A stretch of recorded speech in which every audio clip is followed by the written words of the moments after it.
Indian team जो है England से हैंडली के मुकाम पर पहला टेस्ट मैच बहुत बुरी तरह हारी। हारने के बाद गौतम गंभीर की जब मीडिया टॉक हुई तो गौतम गंभीर से क्वेश्चन किए गए तो उन्होंने सारा मुद्दा 2-3 प्लेयर्स के ऊपर डाल दिया कि उनकी वजह से ये मैच हारे हैं। हालांकि मेरे ख्याल में गौतम गंभीर खुद इस डिफीट के ज़्यादा जिम्मेदार हैं 90%। मैं आपको इस वीडियो में बताने जा रहा हूं कि गौतम गंभीर किस तरह इस नाकामी के, इस हार के जो सेहरा है वो गौतम गंभीर के साथ जाता है। इसके बाद बात करेंगे जसप्रीत बुमराह जो है फर्स्ट मैच के बाद उनकी इंजरी के हवाले से अपडेट है, और उसके अलावा जसप्रीत बुमराह जो है अगले कौन से मैचेस खेलेंगे। टोटल मैंने पहले ही बताया था कि 5 मैचेस जो हैं जसप्रीत बुमराह नहीं खेलेंगे, लेकिन अब बता दिया गया है कि जसप्रीत बुमराह कौन कौन से मैचेस अगले 4 मैचेस में से खेलेंगे, नंबर बता दिए गए हैं। ये तमाम तफसीलात डिस्कस करने जा रहे हैं इस वीडियो में। तो बात कर ले हैंडलिंग के मुकाम पर इंग्लैंड ने इंडिया को बुरी तरह पहले टेस्ट मैच में हरा दिया है, और हारने के बाद गौतम गंभीर से जब मीडिया टॉक में पूछा गया कि हारने की क्या वजह है तो उन्होंने यही बताया कि हमारा लोअर ऑर्डर जो है वो कोलैप्स कर गया, यानी कि वो रन्स नहीं कर पाया। अब देखें आपके जो 13 प्लेयर्स हैं, 13 विकेटें जो हैं वो 72 रन बना रही हैं, और टोटल रन जो इंडिया ने 2 इनिंग्स में बनाए वो 800 प्लस हैं, और बाकी 7 प्लेयर जो हैं वो आपके 700 प्लस रन बना रहे हैं। तो कोलैप्स तो हुआ है, ये तो गौतम गंभीर की बात ठीक है, लेकिन कोलैप्स किस वजह से हुआ है? ओवरकास्ट की वजह से। पहली इनिंग्स में तो वेदर इतना अच्छा था, इतना वेदर गलत नहीं था, इतना इफेक्टिव नहीं था कि इंडिया की विकेटें कोलैप्स करती, लेकिन जब इंग्लैंड खेल रही थी उस वक्त भी ओवरकास्ट हुआ, तब तो कोलैप्स नहीं हुई, तब तो इंग्लैंड की जो विकेटें थी, इंग्लैंड के बैट्समैन थे अच्छा खेलते रहे।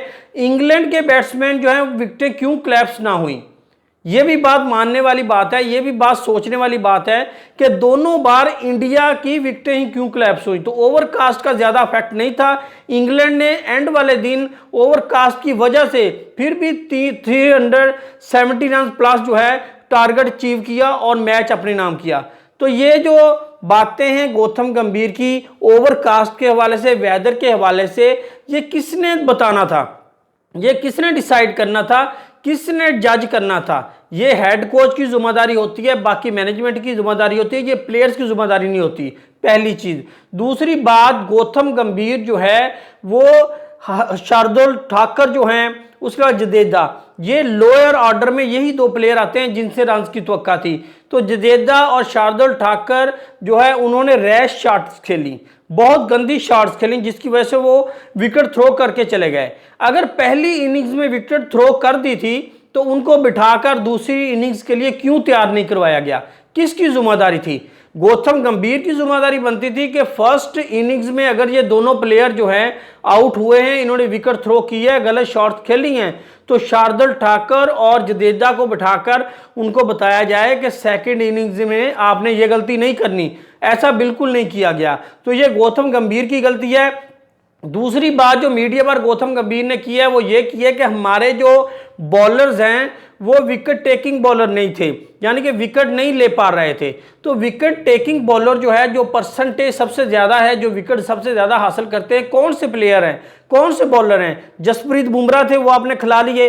अर्शदीप सिंह थे, उनको बिठा दिया और सिराज को खिला लिया, सिराज को खिला लिया, कृष्णा को खिला लिया और अर्शदीप को बाहर बिठा दिया। हालांकि इंग्लैंड की जो सिचुएशन है, इंग्लैंड की कंडीशन है, वो अर्शदीप के लिए सूटेबल है। जसप्रीत बुमराह के बाद इंडियन टीम में अगर कोई ऐसा बॉलर है जो विकेट ले सकता है इंग्लिश कंडीशन में, इंग्लैंड कंडीशन में, तो वो अर्शदीप है। तो अर्शदीप जैसे बॉलर को आपने बाहर बिठा दिया, जिसने काउंटिंग का सीजन खेला, रिसेंटली अच्छा परफॉर्म किया है, उसको बाहर बिठा के आप सिराज को खिला रहे हैं, कृष्णा को खिला रहे हैं, तो फिर आप किस चीज़ की तवक्का कर रहे हैं? फिर आप कह रहे हैं कि विकेट टेकिंग हमारे बॉलर नहीं थे, विकेट नहीं ले पा रहे थे। उसके अलावा स्पिन बॉलर में आपने जडेजा को आपने शामिल किया, वो स्कोर भी नहीं कर पाया। उसके अलावा जो अच्छी फील्डिंग थी, अच्छी फील्डिंग भी नहीं कर पाया, जो उसका प्लस पॉइंट था। और कुलदीप यादव आपके कहाँ गए?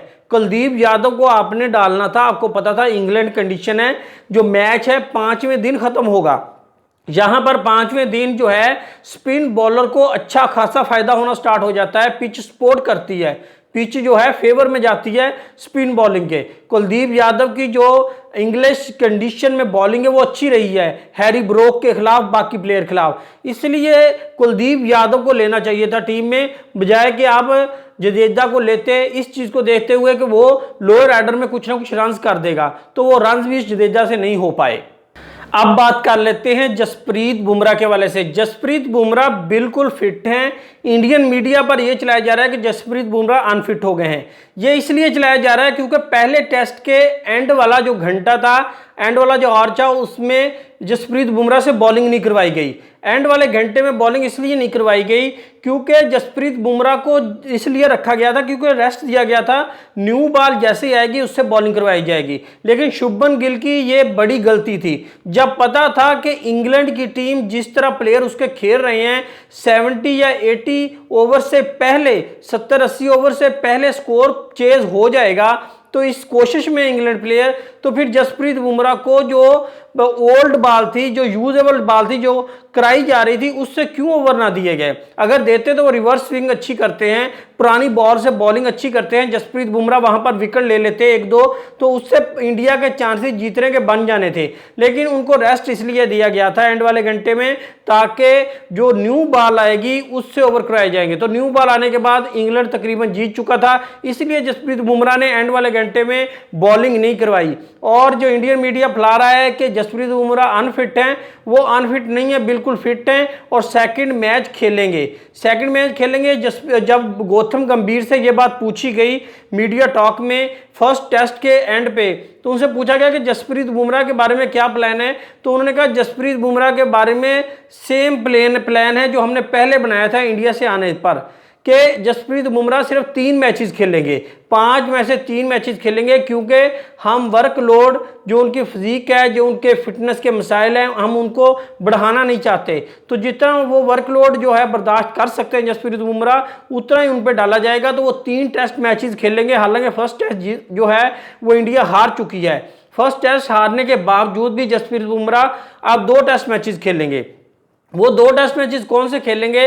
अब देखिए, फर्स्ट टेस्ट मैच तो इंडिया हार चुकी है, दूसरा टेस्ट मैच खेलना जसप्रीत बुमराह के लिए लाजमी है, और अभी 5-6 दिन बाकी हैं। दूसरा टेस्ट मैच शुरू होने में 5-6 दिन बाकी हैं, तो रेस्ट भी हो जाएगा जसप्रीत बुमराह का, फिटनेस के जो मसाइल हैं वो ठीक हो जाएंगे, और ज़्यादा वो प्रैक्टिस भी नहीं कर पा रहा है जसप्रीत बुमराह, सिर्फ प्रैक्टिस के बगैर ही वो मैच खेलेंगे। तो जसप्रीत बुमराह जो है वो सेकंड टेस्ट मैच लाजमी खेलेंगे, जो कि इंडिया के लिए बहुत इंपॉर्टेंट है। उसके बाद थर्ड टेस्ट में उनको हो सकता है कि रेस्ट दिया जाए, हो सकता है रेस्ट ना दिया जाए, क्योंकि ये जो टेस्ट मैचेस हैं, टेस्ट सीरीज हैं, हर मैच में 5-6 दिन हैं, हर मैच में रेस्ट के 5-6 दिन हैं। तो जसप्रीत बुमराह से तीसरा मैच जो है वो स्किप करवाया जाएगा, उसके बाद चौथा मैच या 5वां खिलाया जाएगा। जो इंडियन मीडिया में चल रहा है वो यही कह रहे हैं कि एंड वाला मैच 5वां लाजमी खिलवाया जाएगा, क्योंकि एंड वाला मैच जो है वो इस चीज़ का डिसाइडर हो सकता है कौन सीरीज जीतेगा। लेकिन देखिए, अगर चौथा मैच ही इंडिया हार जाता है, तीसरा हार जाता है, तो फिर 5वें मैच पे जो है सीरीज नहीं जाती, तो फिर ये बड़ा एक ब्लेम होगा कि जसप्रीत बुमराह को आपने चांस नहीं दिया।